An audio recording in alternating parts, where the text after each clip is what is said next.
بالله من الشيطان الرجيم. بسم الله الرحمن الرحيم. الحمد لله رب العالمين الرحمن الرحيم مالك يوم الدين إياك نعبد وإياك نستعين اهدنا الصراط المستقيم صراط الذين أنعمت عليهم غير المغضوب عليهم ولا الضالين.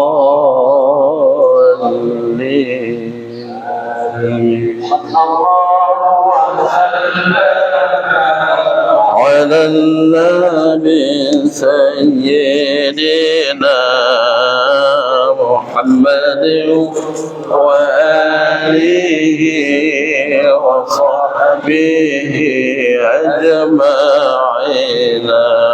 الله صلى الله وسلم على النبي سيدنا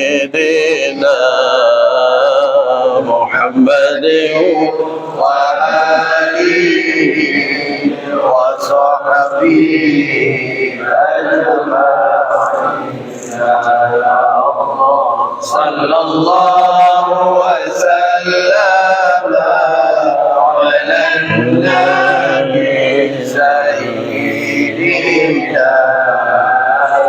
محمد وآله وصحبه أجمعين. محمد وآله وصحبه أجمعين.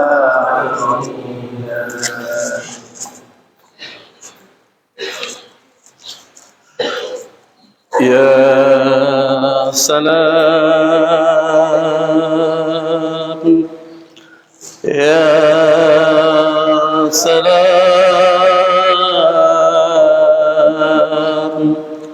يا سلام يا سلام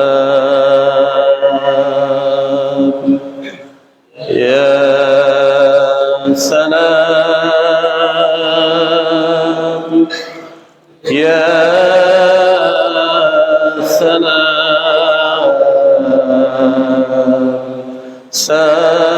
سالمنا لا إله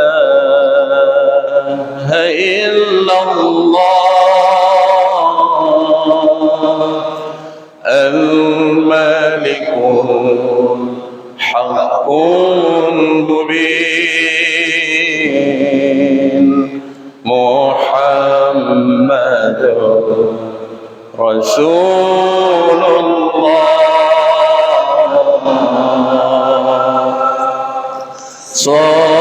صادق وعد الأمين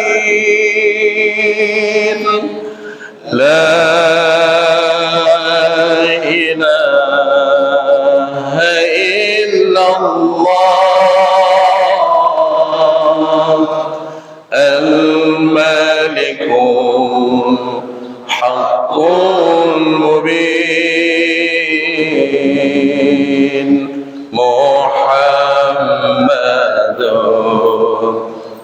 رسول الله صادق الوعد الأمين لا إله إلا الله الملك الحق المبين محمد رسول الله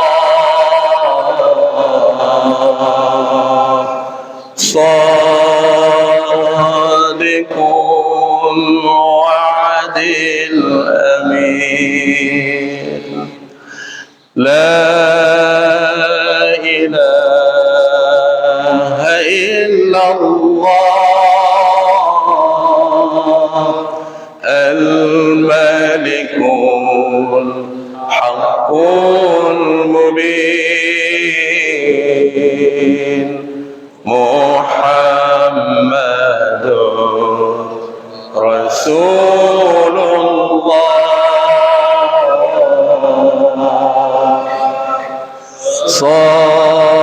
صادق الوعد الأمين سبحان الله والحمد لله ولا إله إلا الله والله أكبر ولا حول ولا قوة إلا بالله العلي العظيم سبحان الله والحمد لله ولا إله إلا الله والله أكبر ولا حول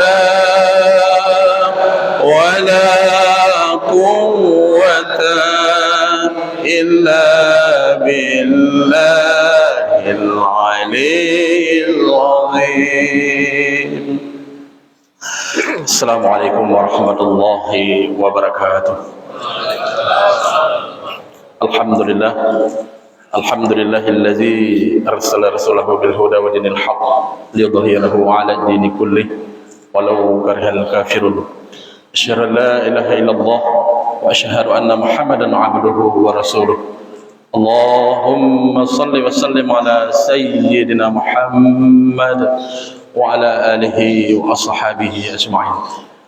Puji dan syukur marilah sama-sama kita panjatkan kehadirat Allah Subhanahu wa taala, yang mana Allah telah melimpahkan rahmat dan karunia kepada kita bersama, sehingga pada subuh yang berbahagia ini kita baru saja melaksanakan salat subuh secara berjamaah.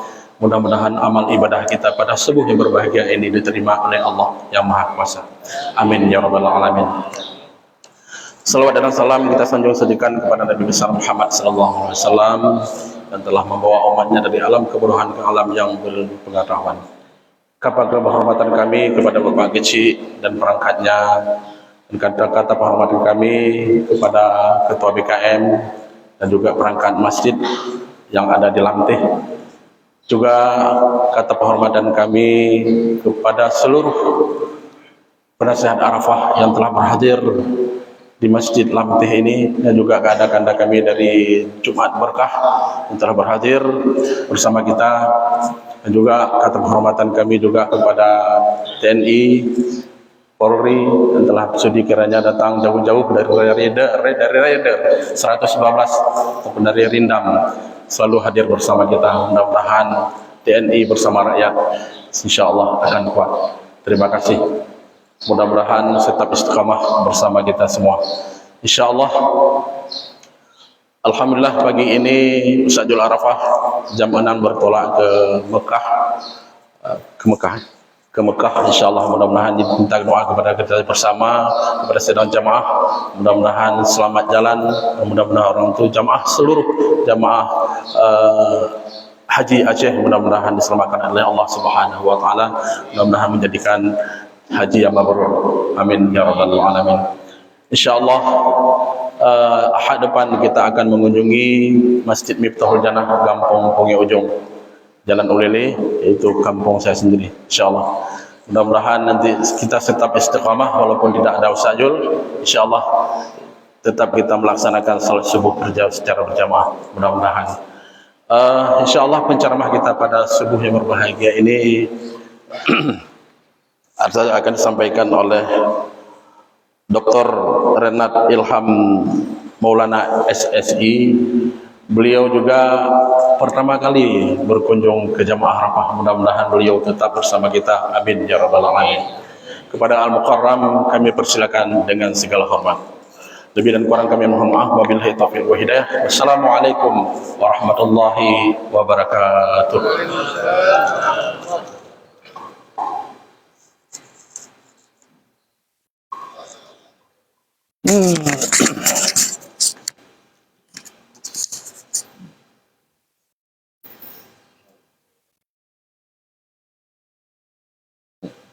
Masya Allah.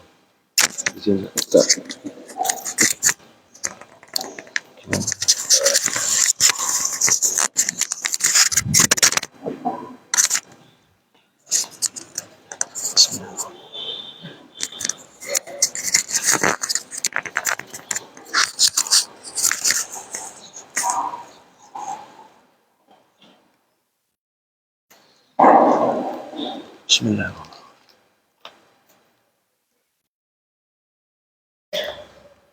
Mana dia?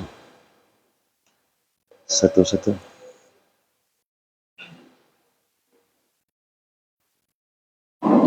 Okey. Bismillahirrahmanirrahim. Assalamualaikum warahmatullahi wabarakatuh.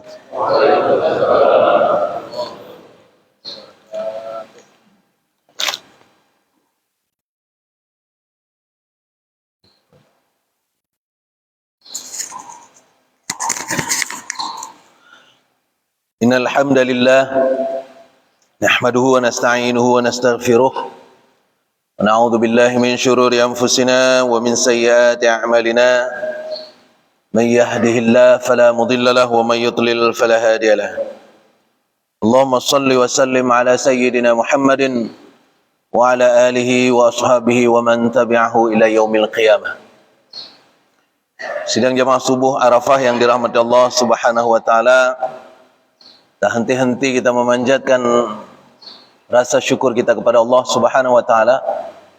Allah berkenan sampai sekarang membangunkan kita dengan kesehatan yang luar biasa, sehat jiwa dan raga, dan memberi kepada kita hidayah yang membuat kita masih nyaman untuk berada dalam Islam, nyaman berada dalam iman, nyaman berada dalam jamaah. Meskipun saya tahu ada jauh-jauh dari tempat yang jauh datang, ya, demi untuk jamaah. Dan itu sidang jamaah yang dirahmati Allah Subhanahu wa taala, percayalah itu. Ya. Terkejut-kejut. Alhamdulillah, itu adalah bagian dari nikmat yang Allah berikan kepada kita. Dan itu besar nikmat itu. Jauh lebih besar daripada nikmat jabatan, nikmat kekayaan, nikmat kemudahan. Nikmat menikmati ibadah adalah sesuatu yang luar biasa, ya. Bahwa kita tidak terpaksa untuk datang, kita tidak terpaksa untuk bermunajat kepada Allah, menghambakan diri kepada Allah, itu luar biasa. Itu adalah sesuatu yang pantas kita syukuri dan kita renungi setiap hari. Mengapa kita mau datang? Karena Allah beri nikmat itu kepada kita semuanya. Salawat dan salam kita persembahkan kehadiran Nabi besar Muhammad SAW, Nabi yang Allah utus untuk kita, untuk memberitahu kita cara hidup yang sungguh indah. Kalau kita tak coba, maka kita tidak akan paham betapa indahnya berada dalam keadaan Islam dan berada dalam keadaan iman. Maka orang-orang yang di luar Islam itu merasa kita kewalahan. Orang-orang di luar Islam merasa kita kesusahan. Kenapa? Karena tak lepas-lepas dari ibadah. Waktu saya di luar, Kebetulan sempat sekolah waktu itu di Jerman. Ada salah satu teman saya yang nanya waktu itu. Karena waktu itu dia melihat saya tak sengaja sedang sholat di dalam lab. Lagi sholat, diajak ngomong pula sama dia. Karena dia nggak tahu bahwa itu sedang sholat. Jadi saya lagi berdiri, dia datang langsung ngajak ngomong. Jadi Ilham ini gini diajak ngomong. Saya nggak nyaut, nggak lihat pun ke dia. Waktu saya ruku, dia tanya, Ilham, alles klar? Nah, bahasa Jerman kira-kira bahasa Aceh ini, Ilham, gimana? Sehat? Puka pungo? Ya. Karena tiba-tiba sudah ruku gitu ya. Kemudian saya bangun lagi. Nah, dia masih belum komentar apa-apa, dia diam saja lihat. Begitu saya sujud baru dia paham. Oh, oke, alles klar kata dia ya. Oke, kabare. Baru dia pergi, kemudian nanti baru kami ngomong lagi. Nah, nantinya itu waktu ngomong lagi itu dia tanya, apa yang kamu lakukan tadi? Saya bilang, saya lagi ngomong sama Tuhan saya. Itu harus, kata dia. Harus. Berapa kali harus dibuat? 5 kali satu hari. Banyak kali, kata dia. Banyak kali, agama kami. Ya. Banyak sekali. Agama kami, kata dia, agama kami cuman 1 kali 1 minggu kami harus ke tempat ibadah. Nyampe aku jatuh. Ya. Itu pun saya tidak datang. Jadi mudah sekali agama kami, kata mereka. Tapi sidang jemaah yang dirahmati Allah Subhanahu wa taala, apa kata kita? Kata kita, justru kita dapat kesempatan 5 kali bertemu dengan Allah dan 5 kali kita menyampaikan unek-unek kita, menyampaikan curhat kita. Sehingga rasanya nggak ada lagi masalah yang tersisa. Kabeh mendung. Leho kali ku pegah ya Allah, nyo asah nak ku pegah li. Ya, benar lah kira-kira. Ya. Itu sebabnya sidang jemaah yang dirahmati Allah, Rasulullah sallallahu alaihi wasallam menyuruh kita untuk menghadap Allah, untuk meminta kepada Allah, bahkan untuk hal-hal yang sederhana. Kata Rasul sallallahu alaihi wasallam, bahkan untuk sendalmu yang putus, tanya sama Allah. Sendal putus. Ya. Jadi nggak akan pernah habis masalah. Maka 5 kali disuruh ketemu itu nggak cukup sebenarnya. Karena nggak cukup, itulah makanya ditambah dengan kesempatan-kesempatan lain lagi. Ya. Maka sidang jemaah yang dirahmati Allah Subhanahu wa taala, kalau orang paham filosofi ini, dia bukan minta kurang, dia justru nambah. Itu sebabnya Muhammad sallallahu alaihi wasallam ketika diperintahkan oleh Allah untuk sholat 50 waktu, Nabi tidak memprotes. Kenapa tidak memprotes? Dikasih ketemu dengan Tuhan yang maha kuasa, yang maha segala-segalanya, ngapain kita protes? Baru kemudian Nabi disadarkan oleh Nabi Musa alaihissalam, Muhammad, kamu nggak protes, rakyatmu protes. Kamu memang nggak protes, umatmu protes. Minta kurang. Maka kita paham bagaimana kejadiannya. Minta kurang sampai ke 5. Yang 5 pun diprotes sekarang. Coba lihat. Ya. Sempat 50, samuru semayangkan. Kalau sempat 50. Ini yang 5 saja masih diprotes sampai sekarang. Tapi kalau Muhammad SAW, salah satu ibadah yang paling dinikmati oleh Muhammad SAW adalah sholat. Maka sidang jemaah yang dirahmati Allah Subhanahu wa taala, kenapa orang bisa menikmati sholat? Kenapa orang bisa menikmati ibadat? Kenapa orang bisa menikmati Islam, iman, ubudiyah kepada Allah Subhanahu wa taala? Jawabannya adalah karena kita sudah kenal Allah. Sudah ketemu kita dengan kliknya bukti bahwa Allah itu ada, kita sudah rasakan kehadiran Allah Subhanahu wa taala, sehingga kita merasa harus terus-menerus mendekat kepadanya. Itu sebabnya kita lakukan. Kalau nggak percayalah, nggak mau kita buat. Ya, ngapain coba pagi-pagi bangun untuk datang jauh-jauh? Ya, bukan gampang itu. Bukan gampang untuk keluar pagi-pagi. Justru ini adalah saat enak-enaknya tidur ini.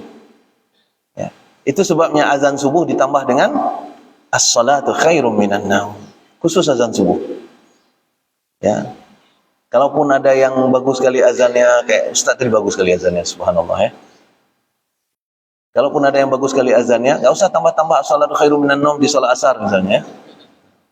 Nggak perlu, walaupun di salat asar banyak juga yang tidur. Ya. Banyak juga yang tertidur di salat asar. Nah, makanya sidang jamaah yang dirahmati Allah Subhanahu wa taala, ini adalah bagian yang harus kita syukuri. Kenapa? Karena tidak gampang. Untuk berada di posisi ini tidak gampang. Tidak gampang. Di luar sana ada banyak sekali orang-orang yang sebenarnya menganggap agama hanya sekedar ritual. Rasa hadirnya Allah itu nggak ada. Dia sholat seperti kita sholat, tapi rasanya nggak ada. Dia puasa seperti kita puasa, tapi rasanya nggak ada.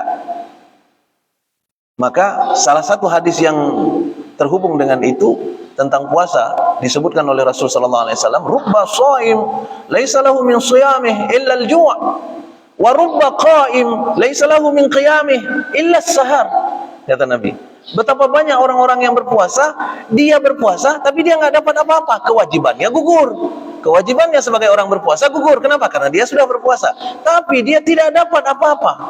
Dia tidak dapat kenikmatan, dia tidak dapat efeknya, dia tidak dapat dampaknya, dia tidak dapat sisa-sisa puasa itu, tak ada dalam kehidupan dia. Jadi dia cuma dapat apa? Jua, lapar. Sholat gitu juga. Wa rubba qa'im, betapa banyak orang yang berdiri, kata Nabi sallallahu alaihi wasallam. Laisa lahu min qiyamih, dia tidak dapat apa-apa dari berdirinya, maksudnya sholatnya. Illa sahar, kecuali capek begadang. Karena yang disebut di sini adalah sebenarnya qiyamul lail, salat malam. Maka sidang jemaah yang dirahmati Allah Subhanahu wa taala, ini adalah bagian yang harus kita syukuri karena kita diberi rasa oleh Allah. Rasa untuk menikmati ibadah. Sebagian orang yang lain bahkan ada yang tidak percaya sama sekali tentang agama ini. Maka bagi mereka agama tidak ada. Agama tidak penting. Ada teman saya dulu waktu sekolah di sana juga ketemu dengan orang Turki. Islam dia. Ya. Namanya pun nama Turki, Hakan nama dia. Ya. Ngomong dengan saya panjang lebar karena dia lihat saya sholat. Nah, coba bayangkan beda antara orang kafir lihat saya sholat dengan orang muslim lihat saya sholat. Ya. Orang kafir tadi lihat saya sholat, dia berusaha membandingkan dengan dirinya. Orang Islam, ini orang Islam, orang Turki ini. Setelah dia lihat saya sholat, dia tanya, ngapain kamu sholat? Karena dia tahu sholat. Saya bilang, saya ngomong sama Tuhan saya. Sama seperti jawaban yang tadi. Kata dia, saya tidak perlu Tuhan. Kenapa kamu tidak perlu Tuhan? Semua kebutuhanku sudah berhasil aku dapatkan. Sehingga aku tidak memerlukan Tuhan yang kamu sembah itu. Saya berpikir-pikir, jangan-jangan dari mereka juga muncul istilah di Aceh. Damu doa, wate sakit, damu ratik, wate gempa. Menyuhana sakit, hana gempa, hana payah. Ya kan? Kondisi itu ternyata diaminkan oleh banyak orang di sana. Kalau sudah berat, maka menghadaplah kepada Tuhan. Tapi kalau lagi enak, maka Tuhan dilupakan. Nah, sidang jemaah yang dirahmati Allah Subhanahu wa taala, saya yakin yang hadir dalam masjid ini tidak semuanya sedang kesusahan. Kalau saya lihat dari wajah-wajahnya, semua dalam keadaan senang. Ya, tenang sekali. Antara tenang dan tengah sebenarnya. Tenang sekali. Tidak ada permasalahan. Kelihatan sekali dari wajah-wajahnya. Nyaman untuk menata hidup. Tapi kita tetap datang. Kenapa? Karena kita takut. Jangan-jangan nyaman itulah masalah kita. Jangan-jangan terlalu nyaman itulah masalah kita. Ada orang yang punya masalah sangat besar. Apa masalah sangat besarnya? Dia tidak tahu dia adalah masalah. Itulah masalah besarnya. Dulu ada mahasiswa saya satu itu. Mahasiswa saya dulu datang dari pelosok dia. Nggak usah saya sebut daerahnya. Nanti kalau ada orang daerah sini langsung diawon. Dia berasal dari daerah agak pelosok. IPK-nya waktu itu 1, mungkin Bapak Ibu yang nggak sempat kuliah, saya kasih tahu IPK maksimum itu 4. Kalau 3, itu sudah hebat. Ya, 3, sudah hebat. Ini IPK dia 1, yang 1, calon DO, calon di Tebit dari Sikula. 1 koma. Saya dosen walinya. Ya, saya dosen walinya. Karena saya dosen walinya, maka saya harus panggil dia. Saya tanya ke dia, apa masalahmu? Nggak tahu, Pak. Kamu masuk kuliah? Masuk, Pak. Kamu ngerti yang diajarkan dosen? Ngerti, Pak. Ada ikut ujian? Ada. Ada buat tugas? Ada. Jawaban yang betul? Menurut saya betul, Pak. Jadi apa masalahmu? Itulah yang saya nggak tahu, Pak. Kalau masalah kita nggak tahu, bagaimana kita tahu cari solusinya? Jadi sidang jemaah yang dirahmati Allah Subhanahu wa taala, orang-orang yang merasa tak perlu Allah, dia justru dalam masalah. Kenapa? Karena dia tidak tahu dia dalam masalah. Itu sebabnya alhamdulillah kita ditunjuk oleh Allah untuk berada dalam masjid ini. Untuk percaya bahwa Allah adalah Maha Kuasa dan pantas kita jadikan ilah satu-satunya. Tuhan yang kita sembah satu-satunya. Sementara orang-orang yang tidak punya rasa ini, akan terjadi dikotomi dalam hidup mereka. Pemisah antara hidup dan ibadah mereka. Jadi mereka akan kelihatan sangat indah ketika di masjid, tapi sangat puas ketika di luar. Kenapa? Karena rasa agama itu nggak muncul di dalam. Itulah yang sebenarnya disebut dengan atharis sujud. Bekas-bekas sujud. Jadi mohon maaf saya bilang bekas sujud itu bukan hitam di jidat. Kenapa saya berani bilang ini? Karena saya punya. Kalau saya nggak punya, saya nggak berani bilang. Takutnya dibilang ti orang yang kepegah yang kena kayak hana iri kita ya maksudnya. Bukan hitam di jidat. Karena kalau hitam di jidat, saya jangankan di jidat, seluruh badan hitam. Bukan itu. Kuncinya asari sujud adalah sisa-sisa dari solat kita yang kita bawa dalam kehidupan. Bahwa dalam hidup pun sebenarnya kita sedang terhubung dengan Allah Subhanahu wa taala. Tapi sebagian besar orang hari ini ternyata faktanya mereka tak mampu bertahan dalam agama ketika mereka bermuamalah. Mereka tak mampu bertahan dalam agama ketika mereka bersiasah. Mereka tak mampu bertahan dalam agama ketika dalam masyarakat, ketika berdagang, ketika mendapatkan jabatan, ketika mereka ikut ujian. Mereka tak mampu bertahan dalam agama. Kenapa? Karena ketika mereka sholat, rasanya mereka tidak tercipta. Mereka tidak berhasil mendapatkan rasa itu. Bagaimana kita dapatkan rasa itu? Kita harus ketemu. Ketemu dengan rasa bahwa Allah itu ada. Kalau rasa itu nggak ketemu, maka percayalah ibadah apapun yang kita lakukan, itu nggak akan ada rasanya. Saya di kampus, itu sebabnya di kelas mata kuliah agama, karena kami sekolahnya adalah sekolah umum, jadi mata kuliah agama itu sedikit sekali. Cuma 2 SKS mata kuliah agama. Di mata kuliah agama, apa yang saya ajak mahasiswa? Saya ajak mahasiswa mencari Tuhan. Kenapa? Karena kalau kita ajarkan sholat, yang selama ini memang mereka sudah sholat, bisa jadi mereka sholat, tapi mereka nggak ketemu dengan Tuhan mereka. Rasa mereka untuk sholat itu nggak ada. Saya ajak mereka untuk mencari siapa Tuhan yang sesungguhnya. Begitu ketemu, saya tanya sama mereka, di pertanyaan pertama tadi adalah, apakah Tuhan itu ada? Kita cari dalil akli dan dalil naklinya. Ketemu, maka pertanyaan kedua, kalau ada, berapa banyak Tuhan itu? Kita cari dalil akli dan dalil naklinya. Begitu ketemu bahwa Tuhan harus ada satu-satunya, maka pertanyaan berikutnya adalah, yang mana dia? Karena agama ini bilang Tuhannya yang ini, agama itu bilang Tuhannya yang itu, agama ini bilang Tuhannya yang ini, dan seterusnya. Begitu ketemu Tuhan yang benar, yang pantas disembah, yang pantas dijadikan ilah adalah Allah Subhanahu wa taala. Apa yang saya ajak? Saya ajak seluruh mahasiswa memejamkan matanya, bersyahadat. Masuk Islam kita, yuk. Ayo kita masuk Islam. Demi Allah saya bilang, ada yang nangis. Waktu syahadat itu ada yang nangis. Padahal mereka Islam. Kenapa? Karena selama ini mungkin gak ketemu dengan Tuhannya. Setiap hari kita syahadat dalam sholat mungkin gak terasa. Ya. Saya ajak mereka syahadat. Dan kemarin itu, di salah satu pengajian ibu-ibu yang rutin saya asuh juga, saya lakukan hal yang sama. Saya minta ke mereka, karena ini ibu-ibu, nggak saya minta bersyahadat dengan saya di dalam ruangan. Saya bilang nanti malam ibu-ibu semuanya sebelum sholat tahajud ambil wudhu, Coba bilang sama Allah, ya Allah aku ingin masuk Islam. Syahadatlah di hadapan Allah. Baru kemudian sholat. Tapi mereka nggak mau. Kami ingin bersyahadat sekarang, Ustaz. Saya syahadatkan juga. Di situ juga. Ada yang nangis juga. Apa kata mereka? Rasanya beda. Antara syahadat sebelum ketemu dengan syahadat sesudah ketemu dengan Allah Subhanahu wa taala. Sidang jemaah yang dirahmati Allah Subhanahu wa taala, kondisi seperti ini sudah pernah dialami oleh orang sebelumnya. Siapa orang sebelumnya yang mengalami ini? Ibrahim alaihissalam. Itu sebabnya Ibrahim alaihissalam imannya tak goyang. Kenapa? Karena Ibrahim alaihissalam mencari siapa sebenarnya yang pantas untuk dituhankan.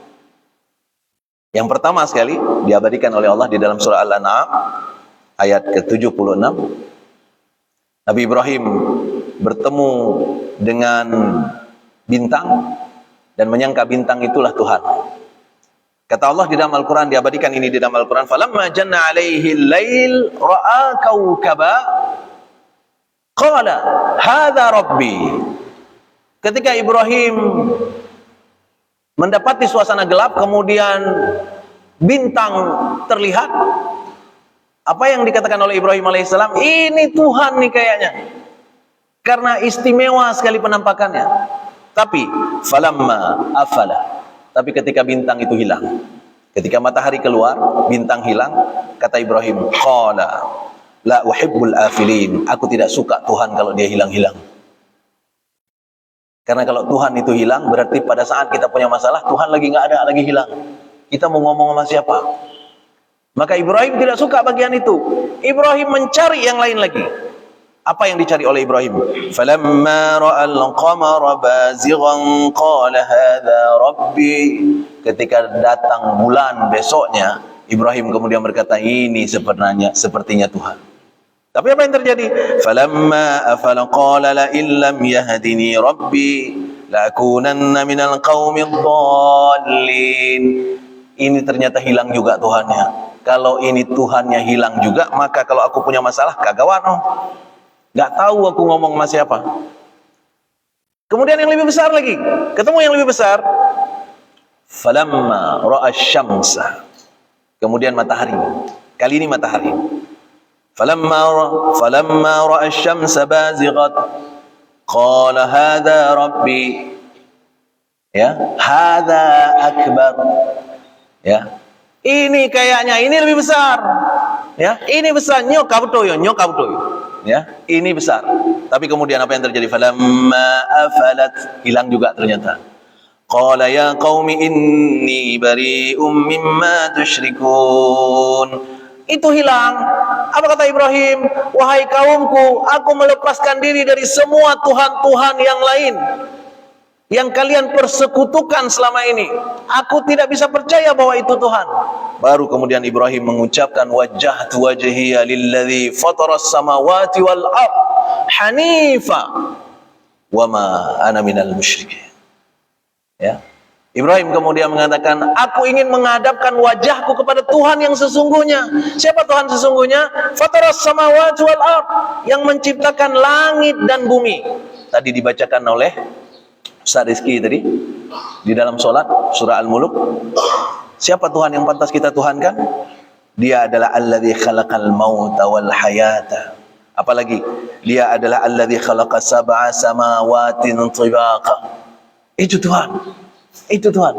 Jadi bukan sekedar yang kita sebut sangat istimewa di mata kita, langsung kita tuhankan.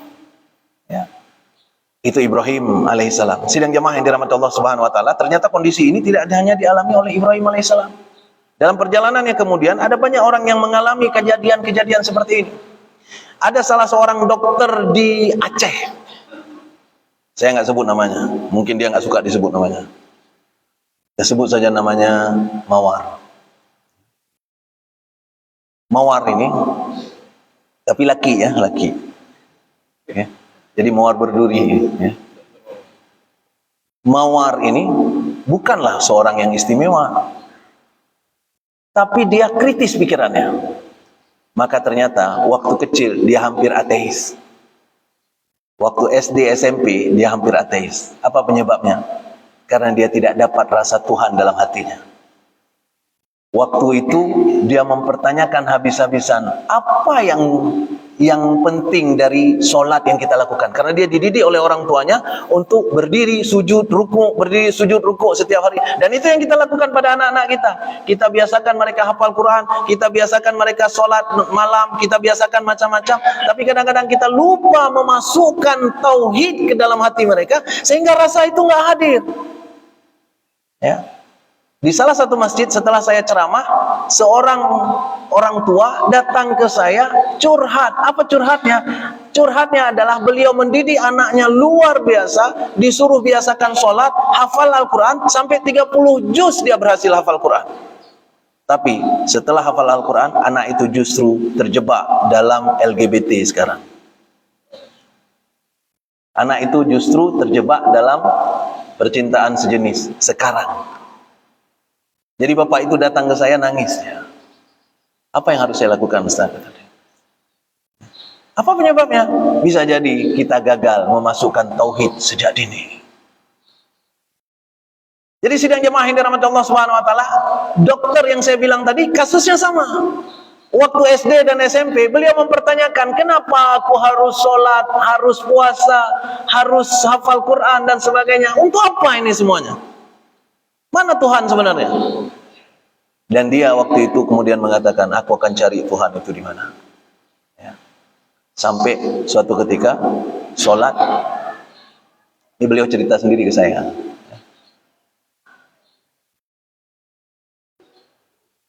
Apa nih kejadian?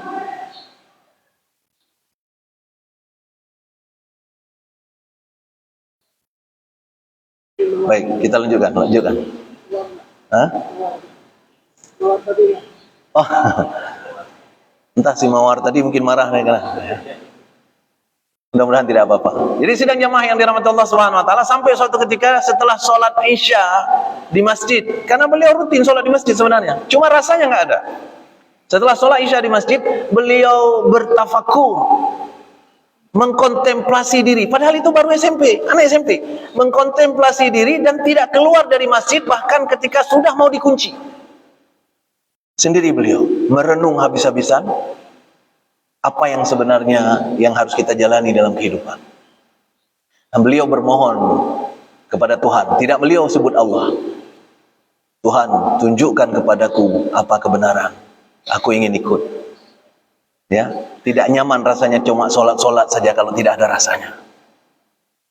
Sidang jemaah yang dirahmati Allah Subhanahu wa taala, pelan-pelan kemudian beliau dapat sesuatu. Dan ketika beliau sudah mendapatkan rasa itu, apa yang terjadi? Banyak sekali mukjizat terjadi pada kehidupan beliau. Salah satu mukjizat yang terjadi pada kehidupan beliau adalah waktu beliau ikut untuk universitas, beliau ambil pilihan 1 ITB, padahal beliau bukan orang yang pintar-pintar sekali. Ini pilihan 1 ITB, pilihan kedua UI, pilihan ketiga kedokteran USK, Universitas Syekh Kuala. Igop pilihan pun yang pilihan ketiga. 1, 2 nggak lewat, yang ketiga lolos. Saat ini beliau menjadi salah seorang dokter spesialis di Aceh. Nanti WA saya yang mau tahu siapa dia. Beliau menjadi orang yang taat. Beliau menjadi orang yang kuat. Beliau yang tidak tergoda oleh banyak pesona dunia. Kenapa? Karena beliau sudah melewati kontemplasi untuk mencari rasa Allah itu ada.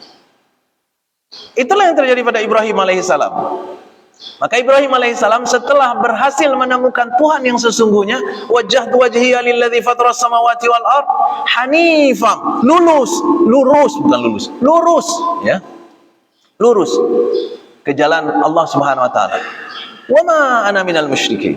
Dan aku tidak termasuk orang-orang yang mempersekutukan Allah. Apa yang terjadi pada Ibrahim setelah itu? Ibrahim menjadi pribadi yang berbeda.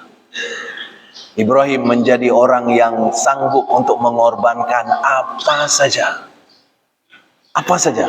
Kenapa? Karena keyakinan sudah tumbuh di dalam hatinya. Keyakinan sudah tumbuh di dalam hatinya.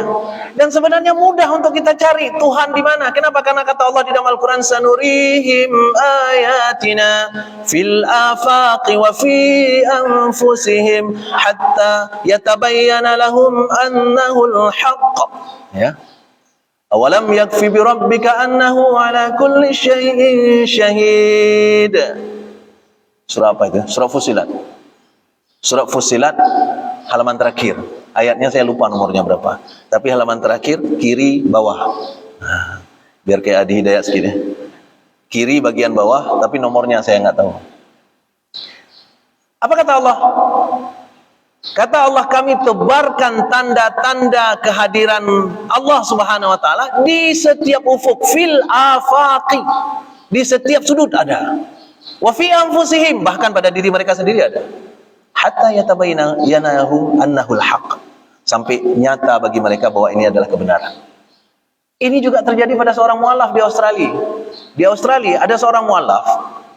Dia sebenarnya sebelum mualaf, dia sudah tertarik dengan Islam dari kawan-kawannya yang Islam. Tapi dia orang yang mencari dulu. Jadi dia cari informasi tentang Islam, sampai akhirnya dia sudah yakin sekali tentang Islam. Sehingga malamnya, suatu malam, dia berkata kepada Allah. Bukan kepada Allah dia sebut, dia berkata kepada Tuhan. Ya Tuhan, malam ini aku akan masuk Islam. Tapi coba kasih tanda lah, sikit aja. Kasih tanda sikit lagi. Apa gitu, kilat misalnya, atau urbah ke, apa aja, kasih tanda sikit. Begitu aku lihat tanda, aku langsung masuk Islam, kata dia. Dia tunggu sampai tengah malam, nggak ada tanda. Dia bilang lagi, Tuhan, ini kesempatanmu, ya. Cijuk tanda aju, ya. Cijuk tanda aju. Cantik sekali bahasa dia ketika dia cerita, karena dalam bahasa Inggris, ya. Karena dia bilang dalam bahasa Inggris, come on God, it's your chance, it's your last chance, ya. Ayolah Tuhan, ini kan kesempatanmu, kasih tanda sikit, ya. Dia bilang kasih tanda sikit, kasih tanda sikit. Dia sudah lama mempelajari Islam, termasuk Al-Quran sudah ada di rumah dia, ya. Pada saat dia sudah hampir subuh dia nggak dapat tanda, maka dia sudah mulai kecewa. Ternyata Tuhan nggak ada, ya. Hana gejuk sapu sebagai tanda. Apa yang terjadi kemudian?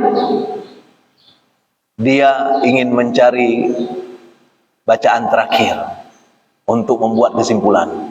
Maka dia bukalah Al-Quran yang di atas mejanya. Memang sudah lama Al-Quran sudah ada sama dia. Dia buka Al-Quran sekali buka saja. Sekali buka.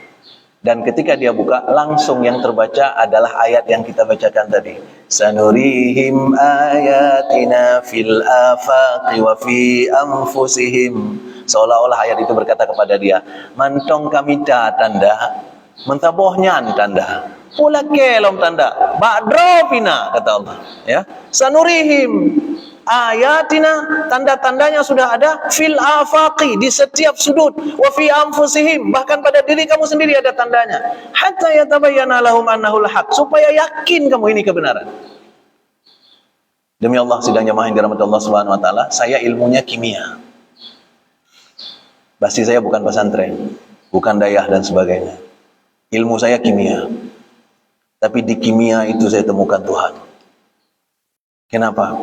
Karena ternyata ayat-ayat Al-Quran banyak sekali yang menuntun kita untuk pada akhirnya meyakini ini nggak mungkin kalau nggak ada zat yang maha kuasa, yang menciptakan, yang mengatur, yang membuat sedetil-detilnya. Luar biasa. Ini cerita yang saya bilang tadi barusan tentang dokter tadi. Kenapa? Karena tadi malam saya baru duduk dengan beliau. Tadi malam duduk dengan beliau dan beliau cerita. Salah satu yang beliau cerita ternyata adalah bahwa tubuh kita ada telinga.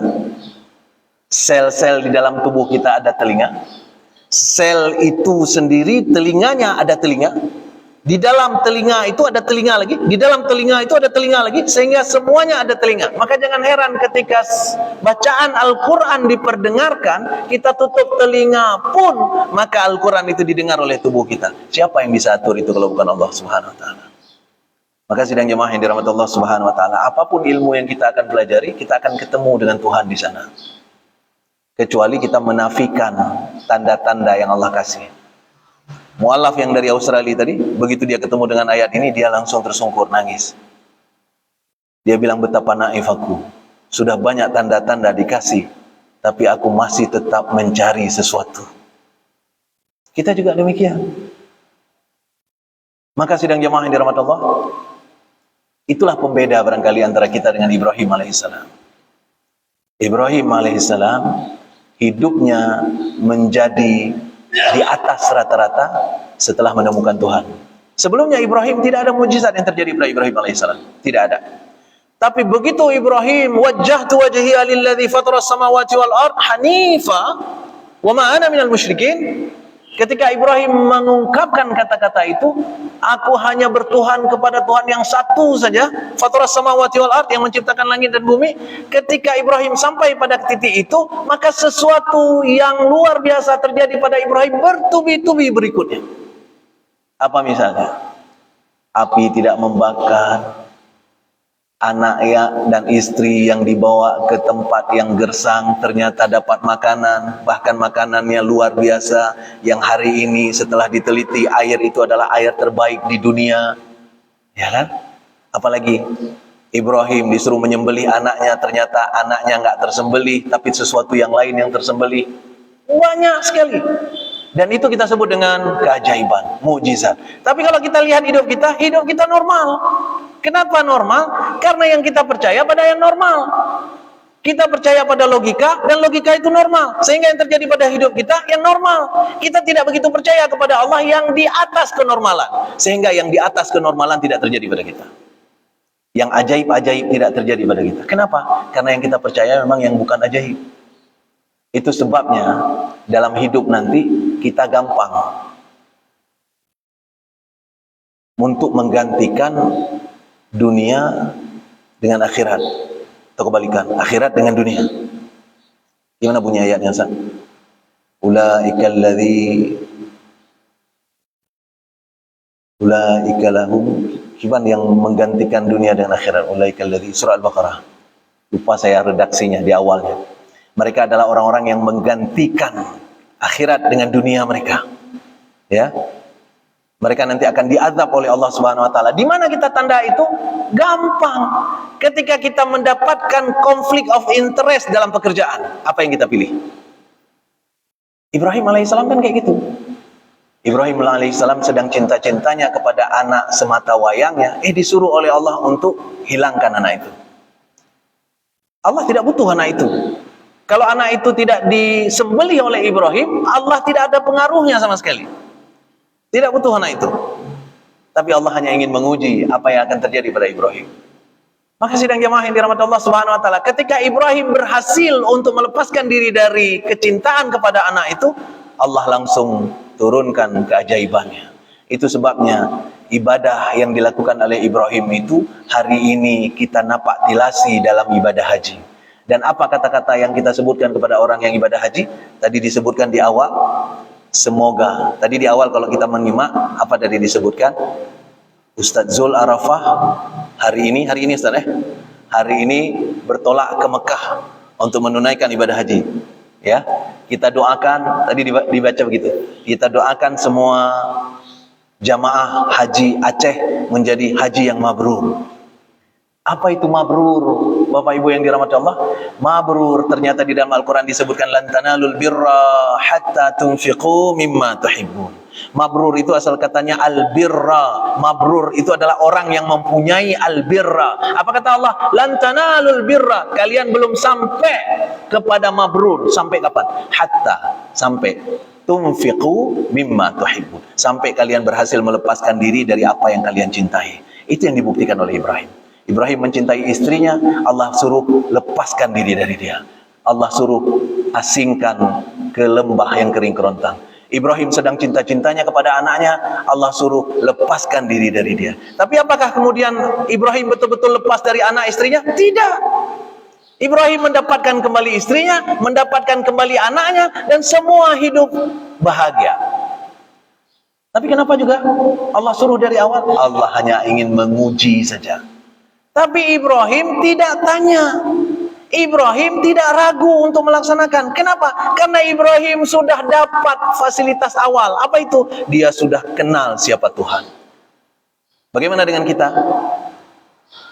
Ketika mau ikut ujian, mau ikut lelang, mau ikut macam-macam, apakah kita bertahan dengan Tuhan?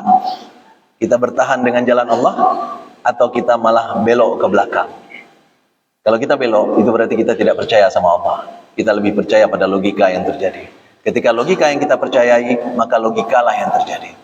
Maka sidang jemaah yang dirahmati Allah Subhanahu wa taala, salah satu hikmah yang bisa kita ambil dari kisah perjalanan Ibrahim alaihissalam dan keluarganya adalah status iman mereka beda. Status iman mereka beda. Itu sebabnya wattakhadallahu Ibrahim khalila. Allah mengambil Ibrahim menjadi salah satu kekasihnya. Kenapa? Karena status imannya beda. Dan ini sebenarnya bukan Ibrahim saja. Nabi-nabi yang lain beberapa diantaranya diceritakan dalam Al-Quran yang status imannya di atas rata-rata manusia. Dan semuanya mendapatkan kejutan-kejutan indah dari Allah Subhanahu wa taala. Selain Ibrahim siapa lagi? Musa alaihissalam. Musa alaihissalam itu juga sudah tersudut di pinggir Laut Merah, nggak tahu lagi mau kemana. Firaun ada di belakang. Mau kemana kita? Umatnya sudah ketakutan. Umatnya sudah bertanya, mau kemana kita Musa? Di depan laut, di belakang Firaun. Apa kata Musa alaihissalam? Diabadikan di dalam Al-Quran. Inna ma'aya rabbi sayahdin. Tenang, Allah bersamaku, dia pasti akan kasih tahu. Dan betul, Allah kasih tahu kemudian. Sama, Muhammad SAW kasusnya juga sama. Muhammad SAW di dalam gua. Orang Quraisy sudah mengepung dan itu siang hari. Ya.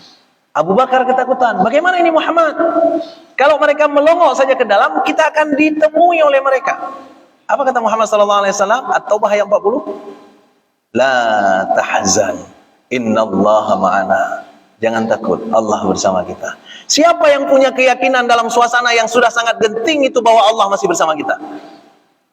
Adakah kita bertanya ketika kita mau teken kontrak palsu, Allah bersama kita? Demi Allah saya bilang, saya berusaha untuk menginstall ini ke dalam anak-anak mahasiswa saya. Ya. Ujian mahasiswa dungki he ta pantau nyontek ya. Capek sekali kita pantau, tetap ngerti mereka caranya. Ada saja caranya. Kenapa saya tahu bahwa mereka nyontek juga? Karena saya juga mahasiswa dulu. Kita juga melakukan hal yang sama. Ya. Maka apa yang saya lakukan? Saya install tauhid ke dalam hati mereka. Apa yang saya buat? Waktu ujian mau dimulai, saya bilang ke mereka, tulis di halaman pertama lembar ujian, tulis. Yang enggak tulis, enggak diperiksa ujiannya, tulis. Demi Allah, tulis. Ya, demi Allah, tulis. Demi Allah. Semua jawaban yang saya tuliskan adalah hasil pemikiran saya sendiri. Tidak buka internet, tidak buka buku, tidak tanya kanan kiri. Jika saya membangkang dan saya bohong, saya siap dihukum berat oleh Allah di hari nanti. Teken. Sekarang mahasiswa saya, kalau saya sudah mulai tulis, Allah apa? Kayo ya. Kenapa? Karena itu terpampang di depannya. Dan demi Allah saya bilang, setelah saya kasih soalnya, saya suruh mereka menuliskan di atas lembaran jawabannya, apa yang terjadi? Saya pergi ngopi-ngopi, nggak saya awasi. Ngopi-ngopi saya sama kawan, ya. Nanti saya datang sekali, saya ngintip dari jendela, betul, nggak mengikuti orang. Diam di tempatnya masing-masing. Yang bisa jawab langsung nulis, yang nggak bisa jawab lihat ke atas. Ya, mungkin lihat ke atas itu gini mungkin maksudnya, ya Allah aku udah janji kasih tahu lah, ya. Karena dia nggak tahu lagi mau bilang ke siapa. Apa yang saya inginkan sebenarnya mereka punya, yang pertama adalah supaya mereka tidak curang. Yang kedua, supaya mereka tahu bahwa satu-satunya tempat bertanya adalah Allah Subhanahu Wa Taala. Ketika kita bertanya pada teman, curang. Buka internet, curang. Tapi bertanya sama Allah itu tidak curang. Bahkan itu disuruh oleh Allah Subhanahu wa taala. Dan seringnya kita baru bertanya kepada Allah Subhanahu wa taala, baru hadapan kita kepada Allah Subhanahu wa taala kalau sudah betul-betul terjepit di ujung hanatatul hojali. Padahal harusnya doa itu dimulai di awal, bukan di akhir. Coba lihat doa-doa yang diajarkan Rasulullah. Doa makan kapan diucapkan? Awal makan. Doa keluar rumah kapan diucapkan? Awal keluar rumah. Ya, bahkan doa berhubungan suami istri kapan diucapkan? Sebelum bahpi kami yang tua kan ya? Alah kalu kan? Dan sebagainya.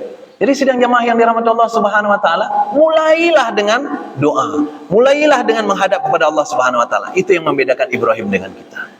Sehingga Ibrahim yakin di dalam perjalanannya, dalam hidupnya, innallaha ma'ana.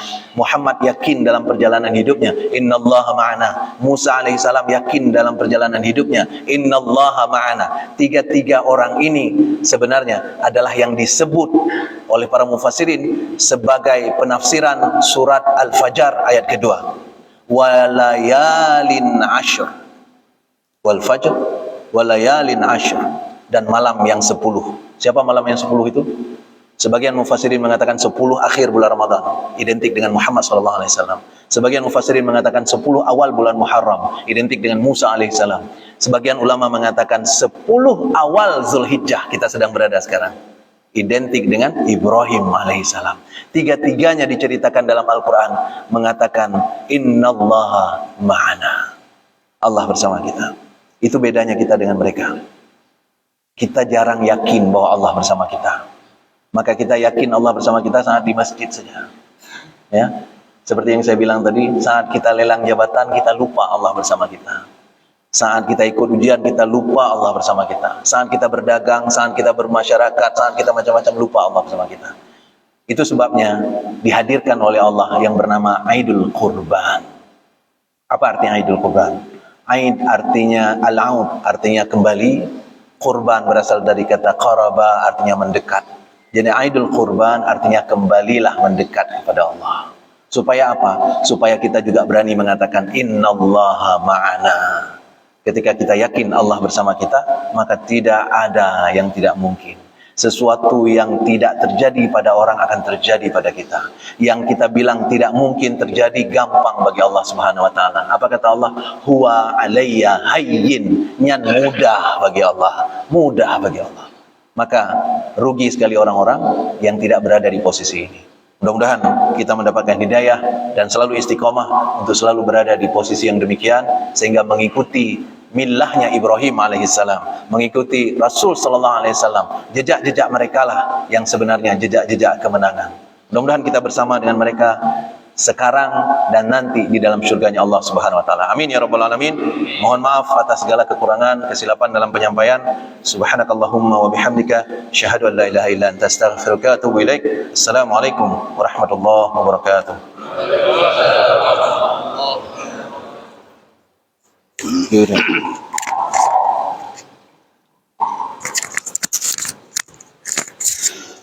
Sallallahu ala Muhammad. Sallallahu alaihi wasallam. Sallallahu ala Muhammad. Sallallahu alaihi wasallam. Ya Nabi salam alaika. Ya Rasul salam alaika. Ya Habibi salam alaika. Salawatullah alaika. Sallallahu ala Muhammad. Sallallahu alaihi wa صلى الله على محمد صلى الله عليه وسلم صلاة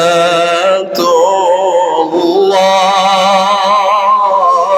سلام الله على طه رسول الله صلاة الله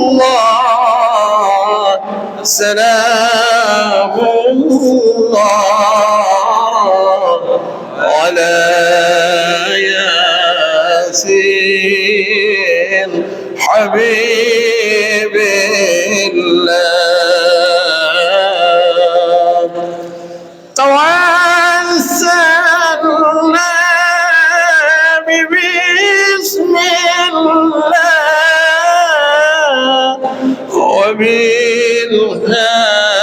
وبالهادي رسول الله توسلنا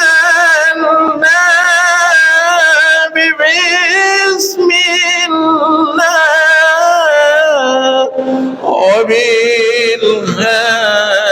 وبالهادي رسول الله وكل مجاهد لله بأهل البدر يا الله صلاة